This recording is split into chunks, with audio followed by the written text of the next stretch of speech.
Hello, everyone. My name is Graeme Park, and welcome to the first in a new series of broadcasts called Hacienda in Conversation, where I'll be talking to some legends of the dance music and house music scene about their careers and about their connections to the Hacienda. And our first guest, he probably needs no introduction, but I'm going to give him an introduction anyway. He's a legend of dance music and house music. He's someone who's worked with Mariah Carey, U2, Michael Jackson, Aretha Franklin, Madonna, and Whitney Houston. And I'm very pleased to welcome to Hacienda in Conversation, Mr. David Morales. David, welcome. Are you there? Here's Johnny. Yeah, I'm here. How are you, Graham? What's happening? I'm very, very good. How are you? I'm good. I can't complain. Well, Good. I could You're complain, in but yeah, Italy. I'm not going to complain. Well, no, we're not going to Yes. complain. We're going to have fun for the next hour. So you're in Italy. Where about in Italy? Yes. I'm based out of Bologna. Lovely. And I bet it's not as cold and damp as it is here in the UK. Why did No, you? not I at mean, all. we're going to talk about your history and your background. But before we go any further, why did you end? How did you end up in Italy? Of all places in the world, why Italy? Um, I've always thought about moving to Italy. I mean, to Europe Hmm. per se. I mean, but Hmm. and I actually was entertaining Barcelona a lot, really Spain, because I speak Spanish, and I wanted somewhere where the climate was interesting. I just really enjoy Europe. If the UK had good weather, it would have been the UK, but your weather sucks over there. It's like I can't make it's like it's really depressing over there. I don't know how you guys live with like the Well, clouds and the rain. It's like when the sun shines, it's so beautiful. It's like a whole nother vibe when the sun shines out there. It's amazing. But anyway, I got married and my wife is from Bologna. So, you know, beautiful. it's really instead of being in the States, so it was still being in Europe. And I think I've never looked Imagine, back. yeah. So you got married to someone from Bologna. That's why you end up there. Imagine if you got married to somebody from Accrington. But anyway, you didn't. So No, but no the best thing, disrespect. no, but the best thing is that I feel because it's such an old, wonderful city. I mean, being in Italy, which is one of there's a lot of history here, there's a lot of culture. So I feel like every day is a holiday. You know what I mean? It's like that is so special. You know what I mean? That sounds great. And no disrespect to the good people of Accrington, by the way. But I must pick you up about British weather. I love British weather. I love the fact that it's different every day. But let's not. We're not here to talk about the other. We're here to talk about David Morales. Now you're originally from Brooklyn. Um, Now you're like me, a child of the '60s. What was it like growing up in Brooklyn in the '60s and '70s? Well, I grew up like in Williamsburg in the '60s, and it was really. I mean, I come from a poor neighborhood, ghetto, call it what you want. Where it's like my neighbors were cockroaches and rats. Those were my roommates at the end of the day. But the days of where you had like the neighborhood social club that was in flat black with day glow spray paint with a jukebox. And my I lived like I was surrounded by a lot of factories and stuff. So I was one of those kids that our door stayed open.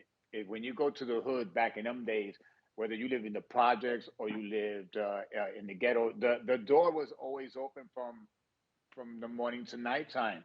So as kids, I mean, we easily were able to just roam the streets. I'm talking about even when I'm like 5 years old, where it's like even when my kids were 10 years old, you ain't going nowhere without me knowing where you're Mm, going. You know what I mean? It's like you're not the doors were closed anyway. But what I mean, I will find myself in the strangest places, in factories, and places that like when I think about it as a parent, man, it's like, how do I let my kid go out the door and not even know where he is? You know what I mean? Because it yeah. was like that. You know what I mean? There were drug addicts. I mean, the backyard looked like a construction dump. This is how you found kids playing in backyards, just like being curious, where you can catch hepatitis or any damn thing back there. Mhm. And what's funny is Sounds like Accrington. No, it doesn't sound like Accrington. Sorry. I used to have a social club down, because you came um you came down the steps from the building, and then you have like, like either a store, or in this case, there was like a social club and had a jukebox. And it's where, every gang Wow. had like their social club. You know what I mean? Every block gang had their social club where they would hang out, bullshit, whatever. And because it was having to be downstairs, and the one thing when you grow up in the ghetto is like everybody, everybody, everybody's family. I mean, your neighbors know the kids. It's like the drug dealers know the kids. I mean, it's a whole thing.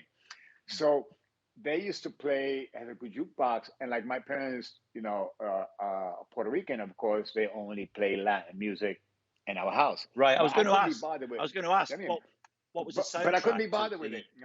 I think the first record I heard in my parents' house, the one English 45 that they had out of all 45s was Jungle Fever by Chakakas.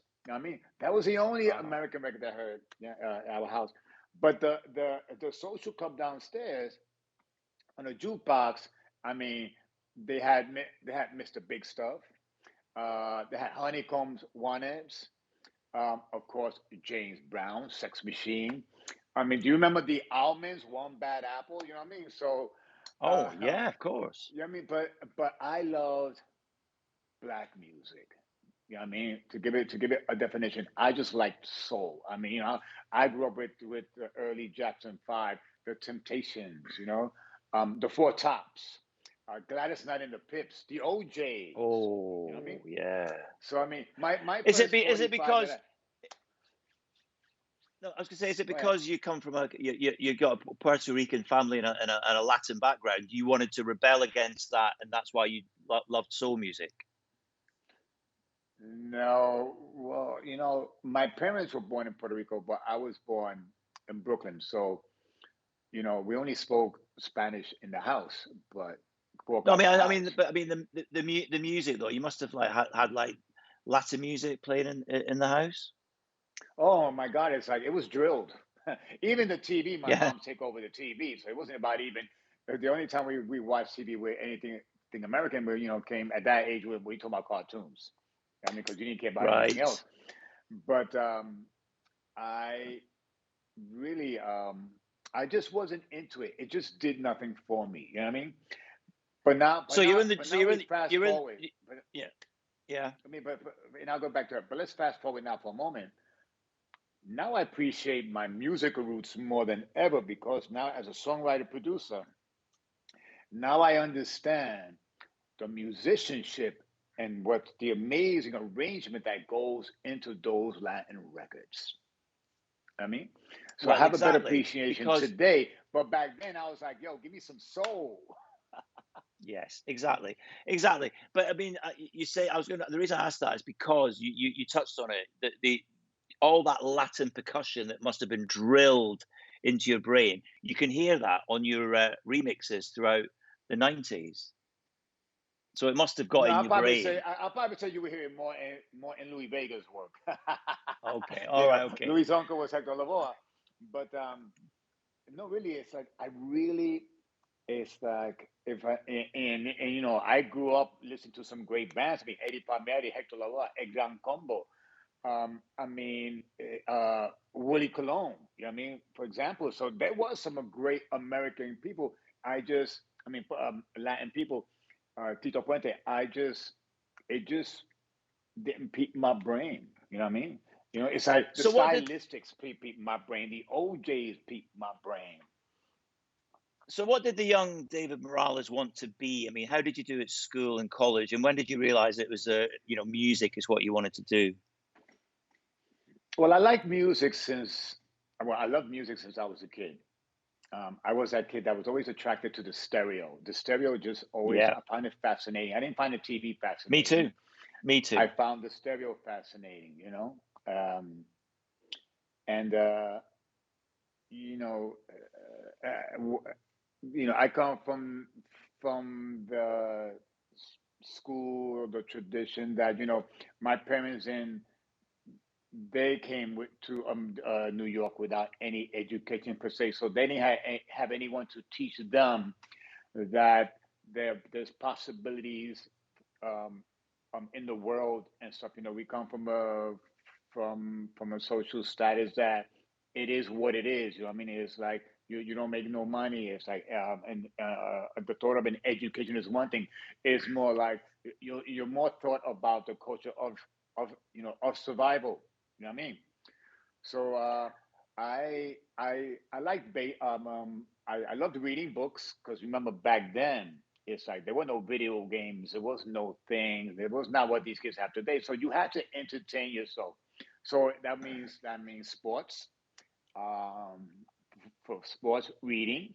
I mean, so I like to play baseball, and I was really good at baseball, and I really wanted to be a professional baseball player. And Wow. I took an exam out of junior high school to go to a high school that had a baseball curriculum, but they lost my school records, and I had to go to what they say is my zone high school, which was the beginning of the end. You know what I'm saying? And unfortunately, my parents didn't fight for my rights to fight the system and say, hey, you know what? He passed the test. They sent him the invitation to go to school. You know what I mean, to show up for the first day, and then I went to my zone high school, was by that means the school that's in your neighborhood, and that just destroyed everything. And I never even made it past my first year of high school, which was I was 15 years old, where I got left back in junior high school, and then in high school. I got shot in my first year of high school, so I couldn't play Shot. sports. Yeah, shot like boom. I couldn't go to school, Where did you so I get never went shot? back to school. Where did In you my get calf, shot? in my calf. Wow. Well, I'll Yeah, tell you it was one what, of those. baseball's loss is definitely the music world and club culture's gain. So you could have ended up being a professional baseball player. Wow. So, Well, yeah. yes. So when when I play when with did it. so you didn't do very at high school. You got shot in the calf, but when did you discover clubs and girls, basically? Because I'm assuming that's the lure for everyone, isn't Well, it? Clubs and listen. girls, Well, or the even opposite when I sex. was in no in junior high school. First of all, I mean, in junior high school, I learned about. No, I learned that in grammar school actually, but the next level was obviously when you get to mine was junior high school, and not high school. But I did. I have to say, you want to know when I did my first party? It was we call it a hooky party, Hmm. and I was about 15, yeah, 15 years old, and I used to go to a high school called Prospect Heights. That was in Crown Heights. So what I mean by hooky party, what we did is I threw a party in the daytime for the school, for the school kids. I advertised free beer, and we waited for some girls' parents to go to work. And then after they left to go to work like 8 o'clock in the morning, we brought in the sound system. We moved some of the furniture out of the way, so we had kids hanging out like at 9 o'clock. We went from like 9 to like Wow. 2 in the afternoon. So we just played Wow. music. The DJ booth is in the living room, the speak in the bedroom, the system is in the living room. We have no monitors, nothing, and that's just how this shit just rock and roll. And You know you what I and mean? you were playing you were playing the records at these parties, yeah? You were DJing at these parties. Yeah, I had a setup in my bedroom. I was a graffiti artist, so my room Right. was painted Wow. in all graffiti. I had like a sound system at home. We lived in those pre-war buildings, and we lived on the sixth floors. And those old buildings, I mean, the walls are thick, but when you live in the hood, everybody's making noise. Ain't nobody going to your, hey, can you turn the music down? That shit wasn't even happening at all. You know what I mean? You could rock your shit. You know what I mean?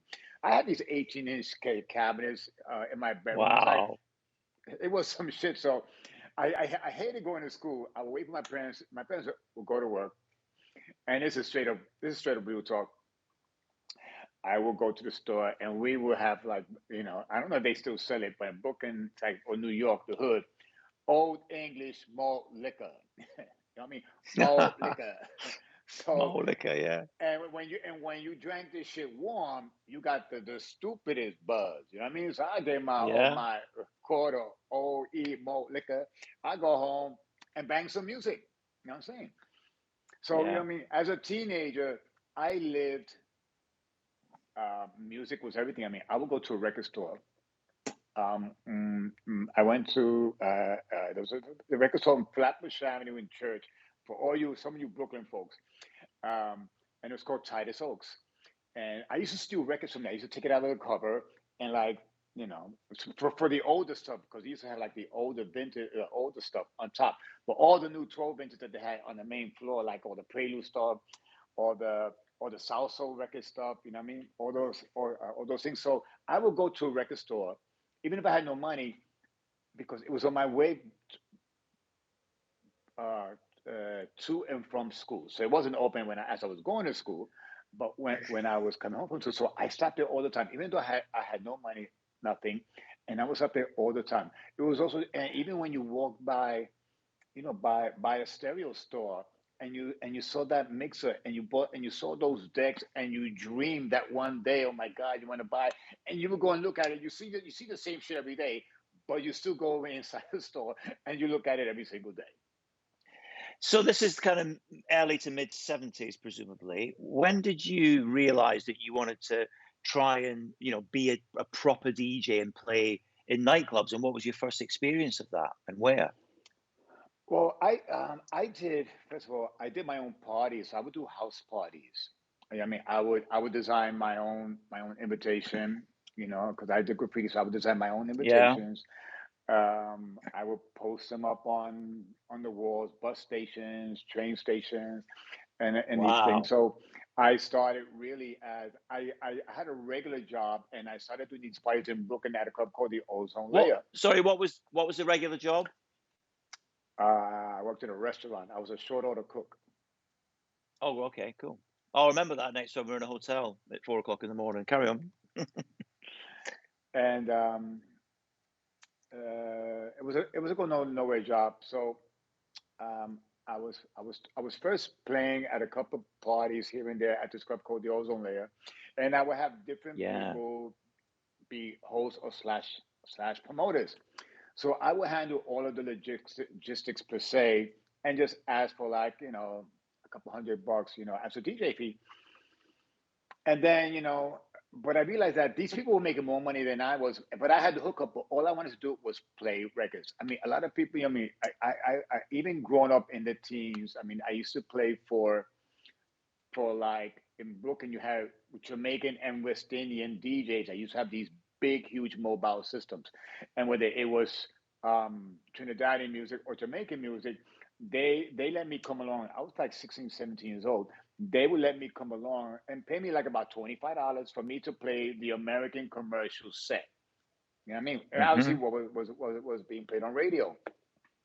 So yeah, remember in them days, it was really about playing radio music per se. Um, I started and I was going to a club called the Loft. And I played. There was a friend of mine from Brooklyn. She used to go to the Loft all the time. So there was a group of people. They were all a bit older than me, so they were going to the Loft. They met Mancuso's Loft in the city, um, which was like a membership club, So she had asked me to play for at that time her boyfriend's surprise birthday party. So okay, I have my music. I have never been to the Loft. Okay, I used to go to a different record store to buy records like rock and soul music, downtown records, downstairs records, and they bought me a stack of records, and it was all these cool imports that were big records at the Loft, and I was like, oh my God, wow! It's like, where can I buy this music at? You know what I'm saying? Here comes Vinyl Mania Records. You know what I mean? Which was, oh my God, all this Oh, other yeah. music. So I became a member to the Loft, and I was doing my parties in Brooklyn. I would go to Loft to party, but I was having my parties in Brooklyn on a Friday because the Loft was on a Saturday. So I would be at the Loft Mhm. every Saturday like a proper clubber, a dancer. I mean, I would have my baggy pants, my capigios. I would be there for 18 hours. I was there from beginning to Wow. the end. You know what I mean? And then after the club finished, we would go to the diner up the block, and we would all be hanging out at the diner until chow. And then we would go to work because me and a couple of friends of mine worked at the same place, and we would be first we would still be up from the night before, and we would be Yeah, yeah. reminiscing about, oh my God, you remember when he played this, and when he David played this, David played that. So now the ozone was sort of like a replica vibe wise of what the loft was. So that means, Right, I would put up balloons, even though they sold alcohol, but I would put out fruit. You know what I mean? right. It So was you're so after hours. We were, you're trying to do you your know, I would play. version of the loft. That's correct. And I would play to 8, 9 in the morning. Start at 11 at night, and so I did that for a few years. And then I joined Judy Weinstein's record pool for the record.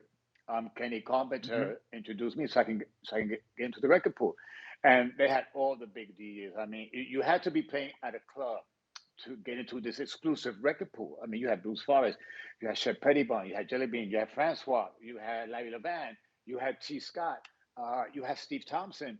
I mean, it was just the creme de la creme of the tri-state area. You know what I mean? It was like an How did honor, that? and I think I How was the did only. it feel? How did it feel to be part of that? Because you would then go on to meet all the people you've mentioned. I was going to ask you about this. All the people you mentioned, you'd end up getting to know them and working with them and becoming friends. But when you got in the record pool, that you must have felt quite pleased. Well, I mean, I joined a record organization. A place to get your records. I mean, I didn't meet all these people at one time because I No, but I joined mean, I'm in saying, 19. but you did eventually though. Fast forward a few years, and you would have you've worked. I mean, like Bruce. Let me, for example, Bruce Forrest, right? I've got a quote from you. You said this is what you said. I'm not sure what year it is, but you said about better days. Watching Bruce Forrest play on three decks with samplers, drum machines, and keyboards. He was the one who introduced me to drum machines and keyboards. Really, from there, I was intrigued. To say that Bruce Forrest had a big influence on me is an understatement. But you went on to become friends with him, right? Yeah, well, I met Bruce at the record pool, but let me take you Right. back. Or my big moment was before all these people. I got the opportunity or had the leverage to actually meet some of these people. In 1983, I was 21 years old. I had never played in a club in Manhattan slash New York. Hmm. So what's the first club I play at in New York? It's the Paradise Garage. Now, out of Whoa, that's all a the good way to clubs start. in New York, and I went to the before I was doing parties on a regular basis on a Friday. I used to go as a clubber to the garage on a Friday. Again, the garage was a membership club like the Loft, but the difference Hmm. was Friday was straight and Saturdays was gay. Obviously, I went on the Friday night, um, and so when I got a call to, and the owner never heard me play. It was just based on Judy Weinstein recommendation. I guess they went to her and said, do you know somebody young? We would like somebody young that you can refer to play at our club. You know what I mean? Now you can remember back then it's like you talking about playing the Paris Garage. It's playing from like 12 o'clock at night to 10, 11 in the morning. You know what I mean? So you're talking about a 20, 22 hour set. No, I'm sorry. Yeah, yeah. I mean 12, 12, 10, 12, 12 set. 12 to 14, to Where am I 14 going? hours set, I mean, yeah. so, and I was like, I thought somebody was playing a game on me because, like I said, there were so Yeah, I many bet you would. DJs. You know what I mean? I was like, who the fuck? Excuse me, my bad word. I'm like, who the No, no, don't is worry this? about I it. was like, this is like rubbish. And my friend Kenny And how Carpenter did was with that me in my feel? apartment, and I had my friend Kenny Carpenter with me in my apartment, and I'm like kidding him, like, and I'm writing on a piece of paper who I'm talking to because everybody knew who the owner of the Paradise Garage was. No matter who you were that went to a club, or even though if you were in a DJ business, you knew who owned the Paradise Garage. So, and you knew that everybody knew the story because the garage was the garage. Case closed. I mean, so when they asked me to play, it's like, okay. And I was like, well, I would like you to, to play a weekend, 2 nights. And I'm like, Well, I can definitely play Friday. I don't think I handle Saturday because I had never played for a full-on gay crowd. And he says, I just want you to come in and play music. That's what I want you to do. Just come here and play music. And I was like, okay, so, who do you want to perform? And I remember I chose Jocelyn Brown to perform on my weekend. Mm. And it was in the life. This was October 13, 14, 1983. I still have the flyer Whoa. frame somewhere in storage.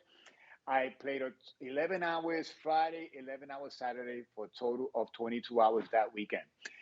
They had Thorns 125 Mark II turntables. I played on Techniques. I'm Yeah. like, can you change the turntable? They were like, absolutely not. I was like, shit. I was like, oh my God. You know what I mean? Remember, it's another turntable. The Paris Garage was, and to this day, has been the most incredible DJ booth I've ever seen in my life. To this day. You understand what I'm saying? I'm talking about a club that was built Why in though? the late What was it 70s. about that DJ booth? There it had a hydraulic console with three decks, two Technics 1700 wheel to wheels on both sides. Um, the way he put his records was a carousel. He didn't have to move. He just wheeled that thing around. And you Yeah. got to remember back then, in reality, most DJs did their own lighting. So even though he had a major That's light man on right. side, I did but there that. was I did that. he had we all did well back then because what else was there to do? You had to let the record play. I mean, you play the whole night, you let the record play. So anyway, after that, I mean, then I was the new kid on the block. Everybody was like, "How did you manage to pull that off?" You know what I mean? Because I would remember I'm a kid, 21-year old. I'm a 21-year-old kid playing, wearing a sheepskin coat, my shell Adidas. I'm a knucklehead from Brooklyn. You know what I'm saying? So but I didn't. The thing was, I didn't know any of these people. I didn't know anybody from the game. And Larry Levan had a big name in the game. I mean, he Yeah. was like, he was like the Don. Yeah, you know what I'm saying. Mm. And it was the most incredible, one of the most incredible clubs in the world. You know what I mean? At that time. So I met Larry, and it's like whatever. But you know what I mean. But I have to say, one of when if to mention people that really were like, there was another DJ because then there was Zanzibar, and there was a DJ named Larry Patterson, and a lot of people in the business. Larry Patterson was like Larry Levan, T. Scott. They were all on this level that were just amazing DJs and knew how to play. They all played on Thorn's 125 turntables. It was a whole nother way of mixing the blending. It was a plus and minus three turntable with straight tone on. It was just another thing. I mean, whether these are a Bozak or Yuri, most of the systems were done by Richard Long. I mean, it was it Hmm. was it was some other things. You know what I mean? And then, of course, being in the record pool, I mean, one of the at Bruce Fires was like from at Better Days, and I mean, I just never I just okay, good digits one thing, but Bruce was just like he was just on some other shit. I mean, technically, he's probably one of the baddest DJs I've technically have ever seen play with decks. He had a sampler. I mean, he was like MacGyver. He was like there's two guys that I feel like make me feel like a dinosaur, or that I'm just that I'm just a toddler. Bruce Forrest and Francois Kevorkian. So Bruce got three samplers in the DJ booth. He's got a reel to reel. He's got three decks. He's got a keyboard and he's got a drum machine. And I mean, and work and two copies of every single record. I was just like, you just stood there and you just like, wow. You know what I'm saying? It's like you had to go home and do your homework. Yeah, You know what I exactly. mean? And Exactly. and of course, when I was doing my part at the I was only like, okay, I buy a keyboard. I can't play shit, but I'm trying to play some bullshit notes while I'm playing.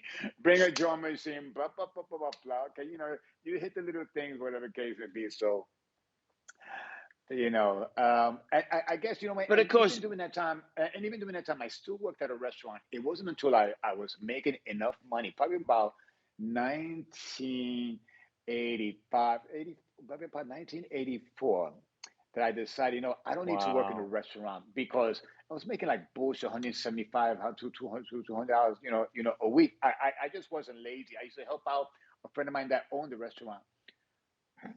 But on the Friday And night, how much were you getting? How much were you getting paid as a DJ though? well, I was doing my own plays on Fridays, so I went from making like $500 to I was making a couple of grand. Wow. Wow. And of course, your I started. reputation starts to spread, and people start to hear Well, about it started this to spread young. from 1983 after I played at the Paradise Garage. You know what I mean? Because then after Yeah. Paradise Yeah. Garage, then I got to, there was Better Days. There was Zanzibar. Well, I first played at this club in New York called the Inferno, and that was a club on 32nd, 31st, 31st, 31st Street, I believe. Yeah, in Herald Square. That was where I got my first residency every Saturday night. Um, that was in New York. That was the second club I played at after the Paradise Garage. That's what gave my residency. And then my third was Better Days.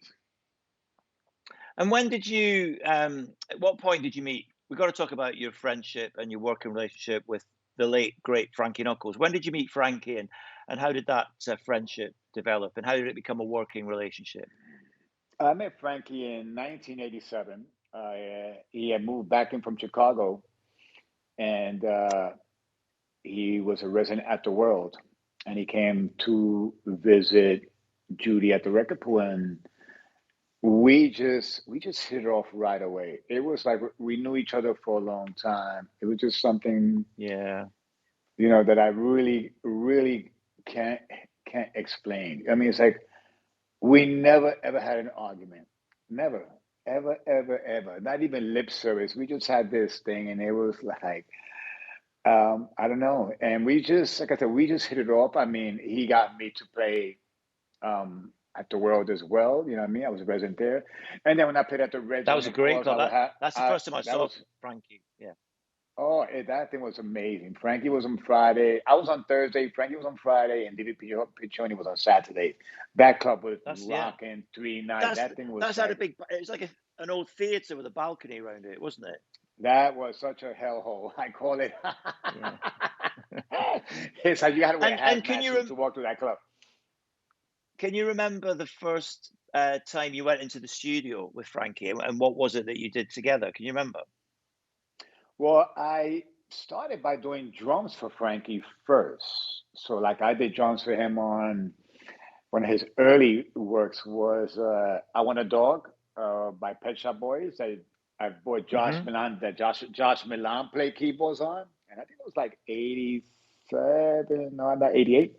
Um, uh, it was drums on his "Ain't Nobody" album. So I did drums for Oh Frankie. yeah. Then I think the first remix we did together, I'm not sure if it was.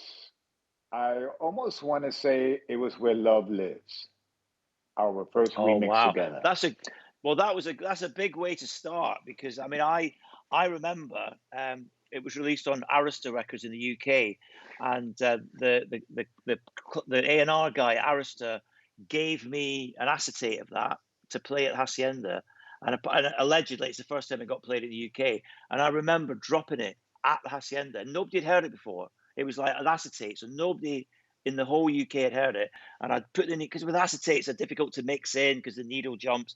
And I just started it cold, and that piano, and everyone just went absolutely crazy. And gosh, how old is that record? Now, how old is that remix now? 30, almost Man, 30 years ago. it's 30 years ago, and you want to know something? It's like it's a classic, and it's one of those records. It's like there's a few of those records that I've done. That's kind of like funny how if we take the records that were 30 years ago and play it for the new generation today, because playing for the Yeah. Hacienda, whether it's a warehouse project or whether what we did a couple years ago in Printworks, when you drop that record, it's like this ballistic, and the crowd is not an old school crowd. It's not a bunch of people our Yeah, age. You know what I'm exactly. saying? Yeah. It's not the audience that we represented back then. Because every DJ like we did at that time, we represented a generation. You understand? Yeah. where I mean, a lot of people our age are grandparents, don't, like don't. like me, like me. I'm So not. I'm not a it's really grandparent yet. interesting. It's really interesting that you take the new 21-year-old kid, that when you drop that record, it's almost as if they grew up with that record. You know what I'm saying? So it It's was just like that a record, spine and tingling then record, though, isn't it? It's a spine tingling I record. mean, It's just got that mhm, atmosphere about it. The pair of you together. Okay, you have to start with a great song, and it is a great song, but you put it's a your great song. stamp on it, and it stood the test of time. Yeah, but but also,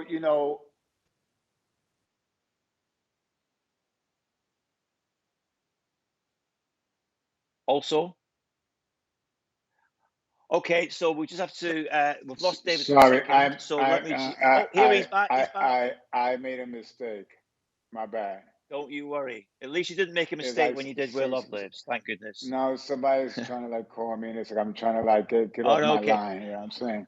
Because I should be on Another, my phone. another So Okay, no, another remix you did though, not long after that, which was equally as classic, was I think it's called the Choice Mix. Again, it's you and Frankie, I think, of Finally, CC no, Penistone, no, Sonny and no, M I did Records. that. No, no, that was me. I did that. Oh, you I did did that. that. All right, okay. What But we again, did, a classic, what we did classic together that remix. was good was "What You Gonna Do with My Love." What You Gonna Do with My Love in Inner City. That was a beautiful mix as well. Yes, yes, yes. So we had done a couple of other ones, but me and Frank, we both had our own styles. You know what I You mean? did. And we complemented each other when but we all had our own identity. So we wanted to just keep it whereas it'd be special. We didn't want people to pigeonhole us together. I mean, I don't know if that was what it was. I mean, it just worked that um, worked that way. You know what I mean? But it was always What's great your fun. what's your favorite memory of Frankie? Because you set up Death Mix Productions with him and with Judy, and you were very close and did a lot of stuff together. What are your favorite memories of the man, the great man? Ah, that big old smile Yeah, that big and old smile. that bear hug. I mean, I've traveled. I first started traveling with Frankie on the road. You know what I mean? When I first, I mean, we were like Batman and Robin. So my first trip to Italy was with Frankie. Batman and My first, Robin. Yeah. it wasn't my first trip to the UK with him, but we of course, we went to the DMC, uh, championships, awards. We've always Yeah, been to yeah. awards show together and all those things. We went to our first Grammys together, which even though we were like in competition for the same prize, but we were brothers. So it's like, you know, it could have went anywhere, and it didn't matter who it went to because we still shared that prize together, no matter what. You know what I mean? Do you miss him? Do you miss him? Don't ask me that question. I know. If you want me to It's a continue with this, stupid if you want question. me to Yeah, continue with I this, know. if you I want know. me to continue this like I straight, know. that's I know. I I was hoping for some nicer stuff. No, no, of course, I'm of course. able to talk about him more now. But before, when somebody asks me a question, I would have to say, I'm not trying to be rude. It's like I'm not in the space that I can talk without Okay. being emotional about Frankie. You said that you started traveling with him, and of course, that took the pair of you to Manchester in the early 90s, and you both DJ'd at the Hacienda. It was the 11th birthday party. What are your memories of the Hacienda? And first of all, you must have heard of the Hacienda before coming to DJ there.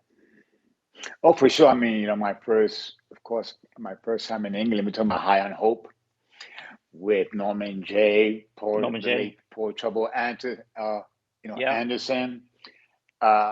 And of course, at that time, okay, you had Ministry of Sound. You know what I mean? And of course, Ministry of Sound was one day. So we talking about, let's say, like, to go to that 90s bit. You had all these other people. You had Up Your Ronson. You had Back to Basics. You had, what was the other one? Okay, but anyway, and then you had, okay, well, Renaissance. and then you had um, uh, the Hacienda, which was legendary. Yeah, You know the what I mean? It greatest was of them just the all, of Northern course. Soul. It was just get out of here. It's not the greatest. So be quiet. Okay, come on. It's Yeah. like you're personal to that shit. but no, but nevertheless, no, No, not it for is though. nothing. It is. Yeah. No, but the Hacienda was the shit. The Hacienda was the shit. That there's no doubt. You know what I mean? It was it was the North. You know what I'm saying? It was all that. I mean, when you hear that, when you heard it, I heard when we heard about the Hacienda finally went up there. Of course, we look forward to the Hacienda because we heard so much about the Hacienda. You know what I mean? And oh my God, that's right. We went Hacienda 1991 because I remember playing "I'll Be Your Friend" up there. And that was like Yeah. 90, 92, 92, 90, 92, 92, I think like 92. Wow, but that was just it was incredible. I mean, that What do was you that was our what do you home remember up about north. that night? Yeah. What do you remember about that first night that you DJ'd at Hacienda?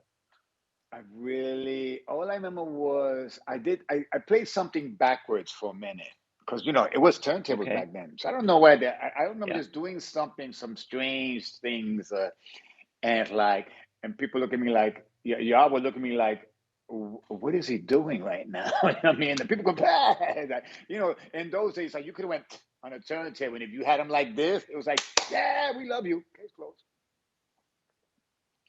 But how did the Manchester crowd, the Hacienda crowd, compare to a New York crowd in the early 90s? Well, I mean, for me, for me, it's the UK that put David Morales on the map as a remixer. So it wasn't even my own country. You know what I mean?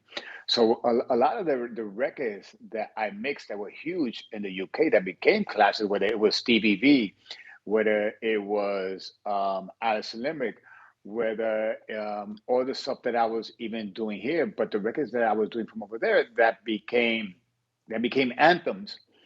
And it's like the clubbers knew who David Morales was. I mean, because I remember when me and Frankie first went out there and Yeah. we went to Black Market Records and we walk in, it's like we own the wall. You know what I'm saying? We own the wall. It's like we had our own sections. It's like, you walk in somewhere, it's like back home, okay, you were a DJ that played at a club, but it wasn't all about that. It was all about the promoters that was working, Yeah. Yeah. Yeah. the whole system. It wasn't okay, you got your name known as a DJ. So people will remember you. Oh, I remember you from the Red Zone days. But it wasn't because there's a reputation between the music and something back in them days because I was doing these red zone mixes. I was calling them red zone mixes because at that time the UK in a lot of bands from the UK infamy like KLF One Time Is Love, um, Hmm. Norman Connors, aka Fat Boy Slim was making all these cool tracks as well. Norman So Cook. Yeah. like, yeah, I mean, Norman Cook, what's it called? So I mean, when I was playing What Time Is KLF, What Time Is Quentin Love, Cook, to and be people were precise. like, going bananas, like, yo, he's like, what is this music that you're playing? So I mean, the UK is like, I just remember going in and like, it's like the clubbers were in tune with who was making the music, and that was what really impressed me. You know what I mean? Whereas back home, the DJs knew your music, but the clubbers didn't know at all. You know what I mean? So I mean, going to Europe and back then, those old raves, Sunrise and Energy, doing those those original festivals and whatever, it just the UK for me, and not just that, they were really upfront with the music. You know what I mean?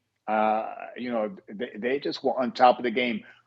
They were for me, they were more advanced than the American audience. They were way more advanced than See, uh, that's than, funny than, because than the clubbers in here. the UK, we're all looking at Chicago, Detroit, New York, Miami, and thinking, oh, that's where we all want to go clubbing and everything. And here you are coming over and saying that it's a complete that the scene in the UK was fantastic. So you're No, saying the that thing, the scene was because because back then it wasn't LA that was happening, not in them days. Chicago and Detroit, they had their thing going. Um, you had New York, uh, but the rest was just. I mean, it's nothing how America is now. I mean, now it's on some other level. I mean, now it's like now we can almost say that the roles are almost reversed now. You know what I'm saying? Because now it's another Why story. do you think that is, But though? back then, Why does it take America so long to embrace dance music like Europe did? Why did it take America so long when Europe was well, dancing to American music, but the Americans weren't?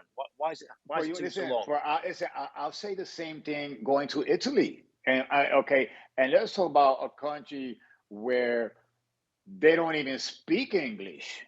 Okay, Yeah, and we're going over there like it was just like the UK, but the difference like they didn't even speak English. I mean, and it was just crazy how these people just loved us and just like they, we were like rock stars to them. We're back at home. We weren't even rock stars. Yeah, I mean, it took a long time for America to adapt. But you talk about like, we talk about the mid '90s, where okay, you play in America is one thing, but in Europe we were superstars. I mean, it's mm. like people line up. It's like the places were sold out. Having to walk in a place surrounded, by like 10 bodyguards. It's just, it was some other level. You know what I mean? Let me ask you about working with people like, for example, Mariah Carey, because you say that it was British record companies who gave you your early remix work that became big, but then you end up working with Mariah Carey. But unlike, I mean, when I used to do loads of remixes, you got sent the 2-inch master, and that was it. You had to either keep stuff off there and change it. And you could, if you wanted to change the tempo, you had to time stretch. But you got Mariah Carey in the studio to re-sing Dream Lover. Tell us about how that came about. Well, when they originally sent me the song, because I always say, you have to send me the song first so I can listen to it. You know what I mean? Because I had so much remix work back then. It's like I was booked for months in advance at that day, and I was mixing anywhere from two to three records a week and playing Fridays and Saturdays at the Red Zone during that peak time. But when it came to her, it's like when I listened to the original version of Dream Love, I was like, this is some bubblegum shit, and I can't do Yeah, nothing with it this. is. It's It just is. I just can't. I mean, it was just the corniest. It was like Tinkerbell. So I had never. I mean, the only artist at that time that I have really worked with that had any name at that time was Robert Owens was doing "I'll Be Your Friend."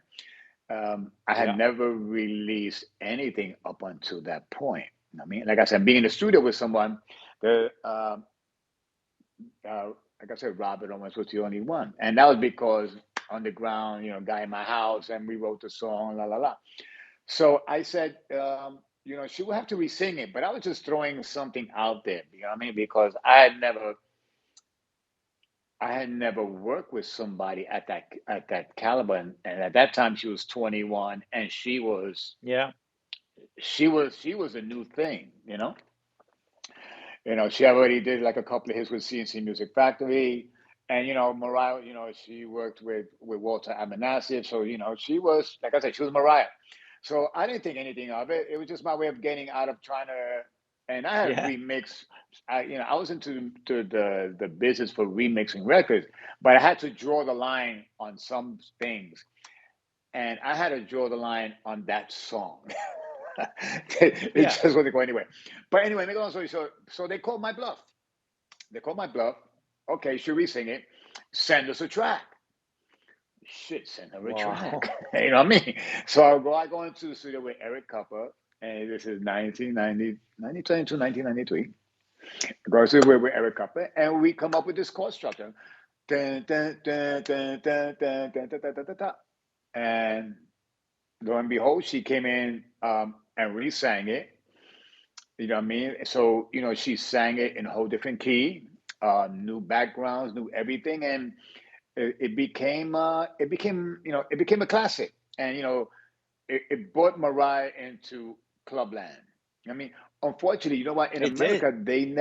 America, they never released it commercially because they did not want her to be associated with the dance culture.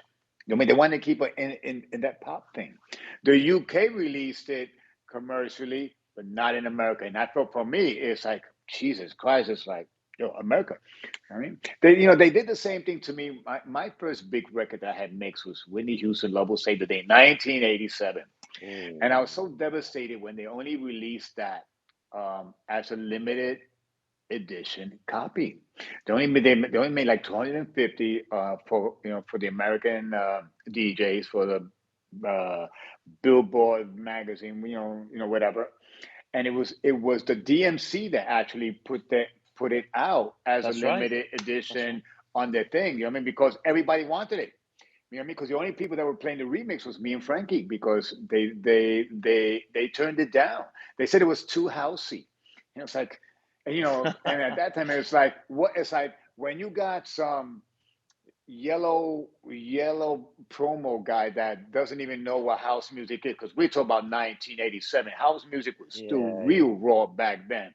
You know what I mean? So your yeah. average promotional major label company, what do you know about house music? Unless there's at that time and we're talking about people that are based in New York. So the only place you could have heard any kind of house music in New York would be either you went to Ozone Air, you went to the Paradise Garage, you went to Zanzibar, or you went to Better Days. Otherwise, where did you hear house music for you to even understand what house music is? Yeah. So, but So anyway, and then we went on to do a lot of records together. I learned a lot. She's amazing to work with, hands down. I don't care what anybody says. You have some people say, "Oh, she can't sing." It's like, what are you talking about? Are you out of your mind? You know what I'm saying? Are you you don't crazy? you don't have to You know what I persuade mean? me. I think she's fantastic. It's I really just, do. I'm but in. work I'm in. with some Yeah. amazing background singers that I still work with, to this day. Um, she is the Yeah. So reason yeah. why I get. She's also the reason why I went my first trip to the Grammys. Actually, it wasn't as a remixer. Really, I went to the Grammys because of Mariah Carey for an album for being producer of the year. So I got to sit next to Mariah in the middle, in the front, surrounded by all of these crazy superstars. I was like, yo, man, I'm like, this is it. You know what I'm saying? You know what I mean? It's in the center, third row. It doesn't get any better than that. Well, the first row really is the one, but and it's Yeah, funny, I and know. that But was yeah, when that must have been a good feeling. Alanis Morissette won for Jagged Pill. So everything goes by in a blur. So and they save album of the year to the end of the ceremonies. La la la la, and the winner is It's like, all right, go and get ready. It was me. Who was it? I forgot some of the other guys. Dallas Austin. There was a couple of you know, a couple of us that were together. Alanis Morissette. I was like, oops, that was fast. So Yeah, obviously, but you I ain't still, going on but you still stage. made it First of all, there. I ain't going on stage to I was ready, you go on stage for the world to see you, album of the year. It's like, I was ready, baby. I was like maxed out. There was no after parties after that. Let me tell you something. We didn't go to no after parties because there was nothing to Yeah, but celebrate. come on, that's still a great story. So I mean, look, apart from your remixes and productions, though, you've always DJ. So tell us about how you approach DJing now, because you've been doing it. We've been doing it as long as me, so that's nearly 40 years. How do you approach DJing now? Is it different to when you were younger? Obviously, the technology is different. And what can people expect from you this weekend at the Warehouse Project in Manchester? Well, you know what? I think the the technology is different. Music is music. I mean, music has to evolve. You know what I mean? Because I remember when house music first entered the scene. You know what I mean? Wow, people were so taken aback from house music, even the way music was being made back then. Okay, we're talking about music being made, where the original house music. Here came the 909, here came the 707. You had the 808, you had the 727. Those were the staple drum machines of what is called house music. And of course, and now you have the technology today. I mean, the controllers are the game today. I mean, whether it's Serato, whether it's Tractor, um, Remember in the beginning where there was a rebellion against CDJs, where people saw CDJ, and people really like to actually throw things at me like, and not, what is this shit that you're Yes. playing with CDJs? It's like, where's the vinyl? Where's the vinyl? Okay, they got used to Yeah. that, and then here came the computer, here came the syncing, then people like, blah, blah, blah, blah, blah, blah. So I mean, I love music. I mean, and that's something I think, and I'll say this because I can say this, and I have the courage to say this. You know what I mean? That I think it gets to a point that you can go flat, and maybe because you're so in it so long that you lose focus because it becomes too much oversaturation that you sort of like maybe miss what it's really all about. You know what I'm saying? Because when you're coming up as a young DJ where you're hungry and it's like it's that thing that you're consumed over, you know what I mean? But when you've seen the world and everything around it, you've dissected the thing in and out. And then the alcohols, between drugs, between alcohol, between this, the schedule, blah, blah, blah, blah. So all of this plays in your energy and everything that goes on in life, la, la, la, la, la. So sometimes I think some of us can lose perspective or maybe the drive. You know what I mean?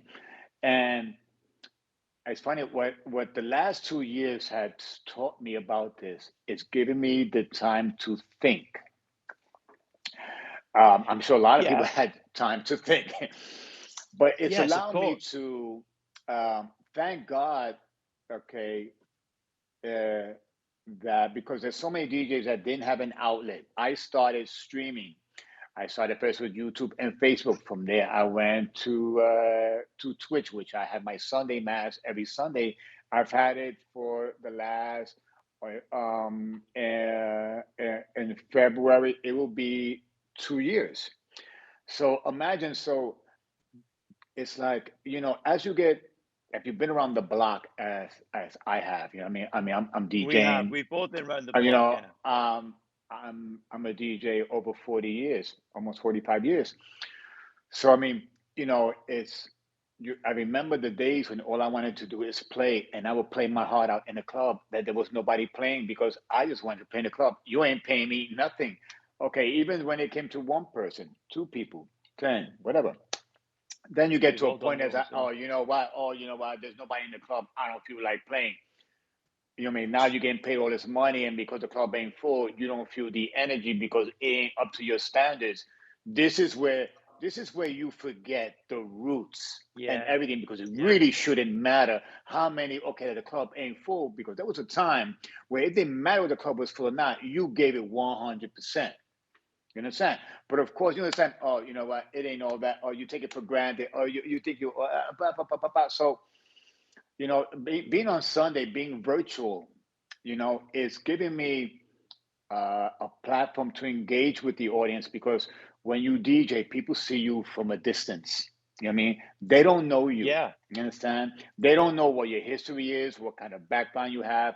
And trust me, because I have a background that's like, forget about it. It's like, maybe one day I will write a book because to really understand, you know what I mean, the journey to arrive where you are, even at this point, to say at the age that I am now, that to say to be grateful to still be able to do something that I love to do.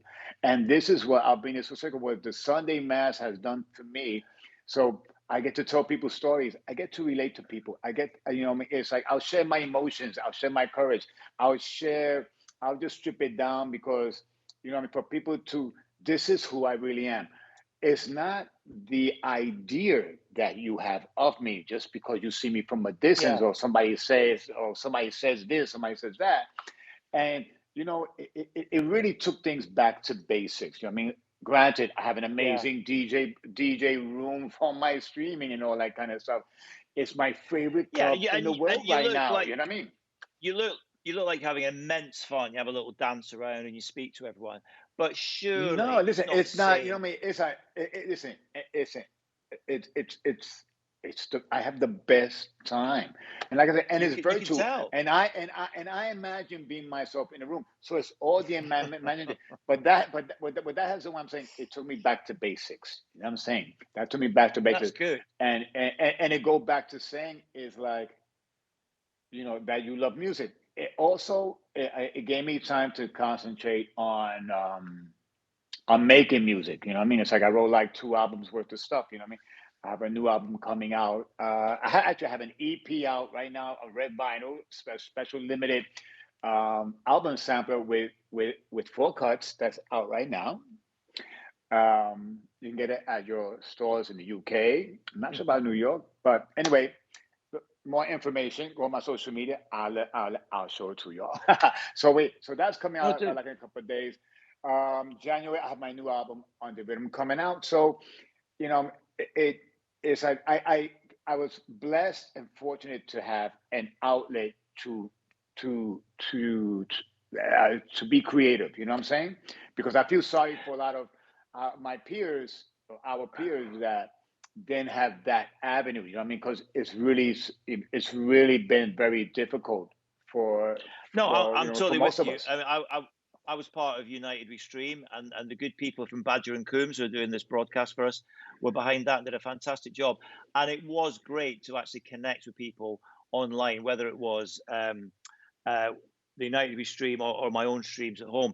But I don't know about you, you can't beat the atmosphere and the response of a live audience, because how does a live audience influence what you play? Because I don't know about you, but me, when I head to a gig, I have an idea up here what I'd like to play, but often the crowd will make me go a different way. Or how do you approach? I mean, how are you going to approach this weekend's gig in Manchester at the Warehouse Project?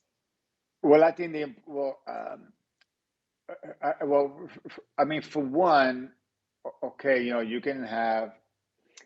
I normally never prepare for a set, No, you can't. because, I can't well, I mean, prepare. so it's a bit because you can, unless somebody says, "Hey, you know what? We want a disco classic set." Yeah, yeah, Okay, that's obviously different that though. means, okay, let because there's so many disco classic. Okay, let me see what I'm going to play. Yeah, yeah, yeah. So if you understand, but even that, because it's mindful to go there at least. You really should go at least an hour before your set I totally slash agree. 30 Totally agree. minutes. So slash, let's make it minimum 30 minutes, and only because so you can catch a vibe of what's going on. You know what I mean? Because it depends what was happening there before you know really what your first record is, because your first record is your most important record. You know what I'm saying? You don't have the luxury of 2, 3, because it's one thing if you're playing a long set, and by long set I mean anywhere from 4 hours and up. I mean, then that's another story, Hmm. because people are going to expect, because you have time to warm up and that thing. But when you only have an hour and a half set to do, and you have that middle slot, you don't have time to Yeah, you play got to around. hit them. They expect you to go. They expect you to go like this, which I really hate. I really hate, because I didn't come from that story. You know what I mean? From that, No, it's like me it's neither. like But yeah. Listen, you guys started that shit. The UK started that. It's like you guys have a fault for all that nonsense. You know what I'm saying? Y'all did mhm, that. I'll tell we you. did. I remember the first time I But went to the UK, I played in 1989, and I played with Pete Tong and Nikki Howry at the Sin Astoria, and a bunch of us from New York went there for the DMC. What was the record at yeah, that time? Make Your Body Rock by Jomanda. Commander. I was asked to do a guest set. I don't know. I bring my 2 big bags of records, so all right. I come from New York, so we warm up. We warm up. You know what I mean? We blah, blah, Yes. blah, blah. I played 55 minutes. Pete Tong came in and said, "Mate, that was great. Thanks." And I was like, "What? What?" I was like, No, I know. I know. I was like, and they were like, "No, that's how we do things here." I was like, "Shit, I wish somebody would have told me." You know what I'm saying? Because I didn't even get into it yet. You know what I mean? But anyway, um, But I mean, okay, like, I going back forgot. to records, and I have this conversation a lot with younger DJs. Is back in the day, if I was flying to New York or flying to Australia, right up until the taxi came to take me to the airport, I was trying to decide what records to put in the boxes. And then for 2 weeks or 3 weeks, that's all I had in my armory, right? Whereas today, you've got your laptop, you've got your hard drive, you can just load it up with stuff all the time. How has that affected how you DJ? I love it. We don't miss saying. And I don't have to carry records. See, people don't know about carrying records, No, okay? but we don't miss that. Y'all really, wait, hold on a second. If I take my early days where the DJs from back in the day, we took every record that we owned. So if you had 10, 15 crates, you took 10, 15 crates with you to a gig, Yeah, even though you were but you were not when barely playing. not when you flew to Europe. Not when you flew to Europe, though, did you? When I first used to go to Europe, trust me, I used to take those those big metal cases that were really huge. Yeah. You know what I'm Okay. saying? They were massive. I mean, it's only until the first DMC boxes, those cardboard things that they had that came out that were actually light. But the others from there is like I remember back in them days because you know what were they? They were proper flight cases. Yeah, And they were. no airline charged you extra money except Swiss Air. No. Swiss Air would slap you with $400. Our breakfast was like going to Swiss Air. I remember going to plane club in Switzerland. We used to have to tell them, yo, you have to pay the extra luggage for the vinyl. And for some of us, the worst was when your records got lost in the flight and you had to go to Yeah. and somebody knew a record store that you were able to go to a record store, even though it's not the easiest thing to all of a sudden trying to find records to play or play with another DJ's records. But No, I you know, know. me, it's nice to, um, hey, this is my drive. I mean, You know but what I I'm mean, saying? I mean, I love it. yeah, but do you It's like one are you terabyte. organized Ciao. yeah, but are you organized? You organize your music, so you chat. What have Oh, you got a God, yeah, playlist yeah, for sure, yeah. for Oh, this Saturday? absolutely. And Well, no, I don't have do a playlist you for know what. No, what you I'm not. No. I don't have a playlist for this Saturday. That I don't do. That's what I'm saying. My but you have playlist, okay, playlists? it's like whatever records I bought in October, okay, October Yeah, I do the same. 2021. You Yeah, know what I mean? You know what I I mean? do the So I same. Yeah, have, you know what I'm saying? So that's what I do. And I'll separate, okay, here's house, here's Afro house, here's that's techno, funny. That's what I because do. I like all On that the stuff. So here's first new day, disco, as opposed to yeah, throwing on the everything into first day of one every month. folder,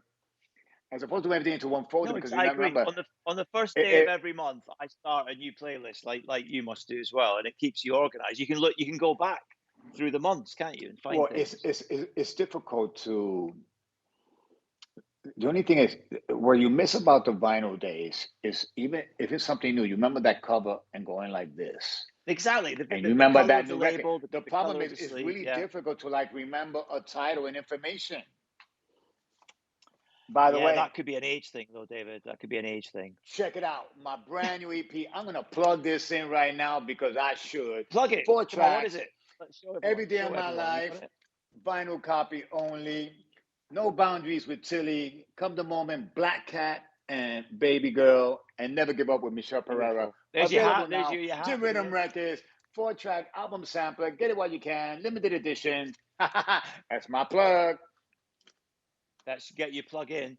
Um, what advice would you give to the new generation of DJs, the DJs who haven't had to learn their craft by using turntables that don't work properly, by carrying records around, by trying to get a break? The new generation of DJs who expect to be famous in 5 minutes because they've got big social media followers. What advice would you give to the young up and coming DJ who wants to break it into the big time?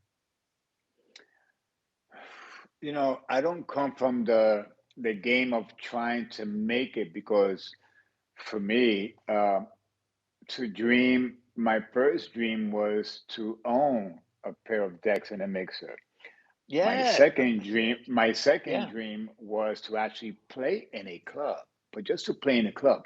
It wasn't to become yeah. famous because when I came up playing in a club, the DJ wasn't prominent. You were somewhere in a corner somewhere. It's like you wasn't important. You know what I mean? Good music was important, but it's people to see you wasn't important. So to be a star, to travel the world. I mean, I've never ever thought in my life that I would be traveling. I love it that I have lived to have represented culture, to be responsible for culture, to be one of the leaders of the culture, and also being a part of its evolution and watching it evolve into what it's about. I feel You know, I I mean, feel exactly the same. I'm not here to hate, talk about the music or how okay it's 1 hour sets and all this kind of nonsense. I think remember when we started in this business or in this hobby that it wasn't respected. It's like people laughed at you, But now when people see the Exactly. numbers, you see David Guetta that became a producer and from DJing and just sold his catalog for 100 million, and you see this DJ making this money, this DJ making this money. I mean, but the act to become famous, I mean, it's just become something different. You know what I mean? But it's just the evolution of the game, and you have social media and thing. I think the only thing I can say, and I'll say this to anyone, I mean, it's the only reason why I'm still in it. You know what I mean? Is to because I love it. You know what I mean, I have a Yeah. passion for music. You know what I mean? It's like, I have my little setup here because my studio's in like thing. I mean, I carry this everywhere I go with me. I have my computer, so it's like I'll land in a hotel or I'm in the airport and I have an idea and I'll start something. So it's like, I mean, it's never been a part-time thing for me, and I don't do it because I want to be famous. You know what I mean? Um, I always tell somebody, if you love music, nobody can ever take that Exactly. away from you. You know what I'm saying? Because I feel Exactly. you always have to say to yourself, I will always be a bedroom DJ. And because the moment you forget that, Yeah. then you've And lost it. that's what you ended up doing with Sunday Mass. You went back to being a Yeah, bedroom yeah. DJ, You go back to but being a connecting with bedroom DJ. So people. what I'm saying. So it could because nobody can. I mean, if you love music, it's anybody. It's like you take that old man that's got a jazz collection and he's 80 years old and he loves to go home, have a cognac, have a cigar, and say, yeah, I remember this tune, and he want to play those records, jazz records, not because he want to be famous, because he enjoys that music. Is So it's one thing to have dreams and say, because let me tell you something. I'm still living a dream. You know what I'm saying? Every Yeah, day I am. I'm I am. living a I dream. agree. You know what I mean? So, nobody can take away my passion for music no matter what. You know what I'm saying? If you have Okay. expectations to arrive somewhere, if you have expectations, well, I want to be a star. I want to be the king. I want to be this. I want to be in a private jet. I want to like, you know what I mean? You got to watch because there's an illusion with all of this game. You know what I mean? So I you know what I totally mean? agree. So that's a whole nother realm that you don't understand. Yeah, But that's the Instagram but out of generation all for you. that, but the Yeah. person that's like is not is you can't. There's no such thing as oh, it's not a sport to say I'm better than he is. Or I'm a better mixer. I'm a better. It's like I mean I should be there. It's like no. I mean it's like I mean if don't expect nothing and you won't be disappointed because it's Totally not agree. about This is a so wait very similar. so what does that mean that if you don't make it that you're throwing away your music, that you're throwing away your controller, you're throwing away your computer. What? You know what I'm saying? Because you didn't make it? No, it's very similar to the advice I give people as well. Absolutely. So just we're a bit over time, but let's wrap it up by asking, what does the future hold for David Morales? I mean, first of all, did you expect to still be doing what you love at the level you are now today? And if so, and also, what does the future hold? What's happening in the next few years? Where do you see the future lie? I really feel that I'm getting my second win now. I feel Me too. Yeah. I'm in a really good place. I'm working with I have a great team. I have a great team behind me. They keep me motivated. They believe in me. Um, so the universe is just going in a good direction. I'm doing great with my label. I'm making records. I'm looking forward to touring. I'm still having fun, and um, uh, so for me, it's just to keep it moving. You know what I mean? Keep moving with the music. Yeah. Keep Well, learning. please Keep keep learning. moving, please keep moving, and please keep learning, and please keep doing what you do, because we all love what you do. And also, can I just say, for the first time for 30 years, I've had conversations with you in hotel rooms, in hotel bars, in backstage areas, on the stage, shouting in each other's ears before we swap over. And this is the first time I've sat down and had a proper conversation with you. It's been an absolute pleasure. I can't wait to see you on Saturday. Can't wait to hear your DJ set on Saturday. Thank you for being the first guest on Hacienda in Conversation. David Morales, an absolute pleasure. Thank you. Pleasure's mine. And I'll see you on Saturday.